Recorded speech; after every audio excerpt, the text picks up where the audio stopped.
Hi, I'm Karen Jo Shapiro. I'll be reading to you today some poems from my book, Because I Could Not Stop My Bike, and Other Poems, published in 2003 by Charles Bridge and illustrated by Matt Faulkner. So for the first poem, I'm going to read you the first poem of this book, and it's about getting up in the morning. And who likes to get up early in the morning? Dogs do. This is called Bark Bark, with apologies to William Shakespeare. Bark, bark! It's dark. I wake before it's dawn, while all the people in this house sleep on and on and on. I don't know why they sleep so long. I sing a little doggy song. Bark, bark, the park. Please walk me in the park. I lick their feet and jump on beds. I nuzzle up beside their heads, and when they open up their eyes, I bark, "Get up! It's time to rise!" Do any of you have a dog like that at home? Let's see what's next. There's lots of poems in here, but the next one I'm going to read is about how you are different from everybody else, and they're different from you. We're all different from each other. It's called Me, with apologies to Joyce Kilmer. I think that I will never see another person just like me. Someone who has my color hair and picks the kinds of clothes I wear. Someone who thinks the thoughts I think and drinks the drinks I like to drink. Who walks and talks my special way and plays the games I choose to play. So many kinds of folks I see, but only I can be a me. Now I was wondering if anybody here likes to ride their bike. Sometimes we're going really fast on a bike and things can happen. And so in this story, the boy is going fast on his bike, and it's called Because I Could Not Stop My Bike, with apologies to Emily Dickinson. Take a look. Now that we're getting to spring weather, it's a nice time to be riding a bike. Because I could not stop my bike, it kindly stopped for me. Unluckily, it did not stop until it hit a tree. How fast we rode. At what a speed I pedaled down the hill. I did not know the brakes were stuck until we took that spill. I must admit it was a thrill to feel so fast and free. I think we'd be whizzing still if we'd not hit that tree. So I was wondering who here likes ketchup, and what do you like to put it on? I bet people here maybe put it on burgers or, I don't know, French fries maybe, but did you ever try to put it on something a little bit different? This poem is about ketchup, and I'm just going to ask Poetry Pig. Poetry Pig, would you be willing just to sit down here for this poem? I don't think Poetry Pig minds. How do I love ketchup? Let me count the ways, with apologies to Elizabeth Barrett Browning. How do I love ketchup? Let me count the ways.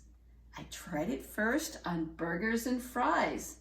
That's all I did for many days, until I bought more in a larger size. I tried it on my eggs and toast. Spaghetti, too, sure tasted nice. I like the ketchup part the most. I love it on my beans and rice.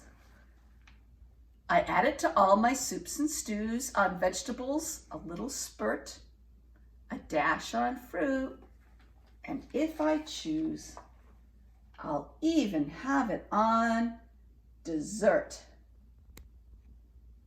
And if you're saying ew right now, I feel that way too, because who wants to have ketchup on pie and ice cream? Ew. But some people like ketchup an awful lot. This one is called The Tiger, and we're going to use Friend Tiger for this one. Poetry Pig's sitting right next to us over here while we do it. The Tiger, with apologies to William Blake. Tiger, tiger, took a bite out of my dessert last night. That chocolate cake was mine, you know, but I did not dare tell him so. Why did I let him eat my cake? When I got near, my hands would shake. I feared if I said no, you see, that he would take a bite of me.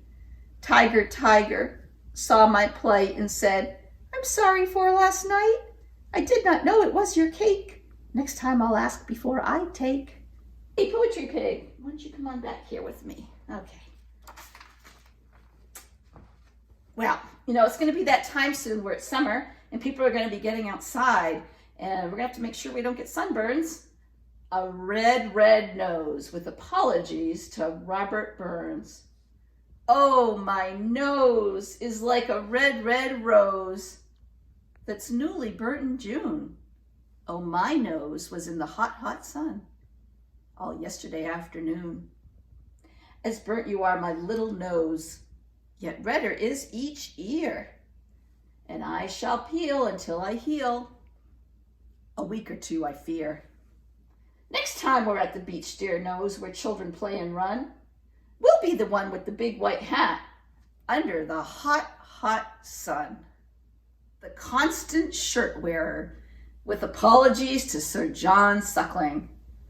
This is about if you have one of those shirts that you just like to wear all the time.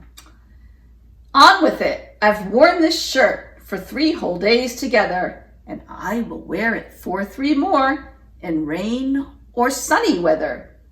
I put it on. I do not care if it has lots of dirt, for I have never loved my clothes the way I love this shirt. Poetry Pig, do you love your shirt? Because I noticed that you wear that a lot. This is one where we can completely use our imagination to think about a party with lots of animals. It's called Party in Xanadu, with apologies to Samuel Taylor Coleridge. And you're going to hear about a lot of different animals doing some crazy things. So listen up and see how many different animals you can hear about. In Xanadu, a kangaroo was playing on a tambourine. A monkey ate banana stew and sipped juice from a tangerine. The baboons did a belly dance. The pigs sang songs of smelly pants. Anteaters passed the jelly ants on plates to a giraffe, and everyone who had the chance gave out a hearty laugh. Ha ha ha! The zebras played a pair of flutes. The frogs skydived with parachutes. The chimps arrived in hairy suits, and nobody was bored. The owls filled the air with hoots, and how the lion roared. Oh, such a party you won't find in circus or in zoo. But if you want a grand old time, hop down to Xanadu. Sounds like fun, doesn't it, Poetry Pig? Yeah. So, how many of you here like macaroni and cheese? Is there anyone here that loves to eat macaroni and cheese? This is a poem about macaroni and cheese, and it's called Macaroni and Cheese, with apologies to Edgar Allan Poe. It was many and many a week ago that I and my sister Louise first tried out a food that you might know called macaroni and cheese. Now, I was so hungry and she was so hungry, we ate it as fast as you please. When we emptied our plates, we said, boy, that was great. Let's have more macaroni and cheese. We had seconds and thirds and we thought about fourths, but it would have been too tight a squeeze.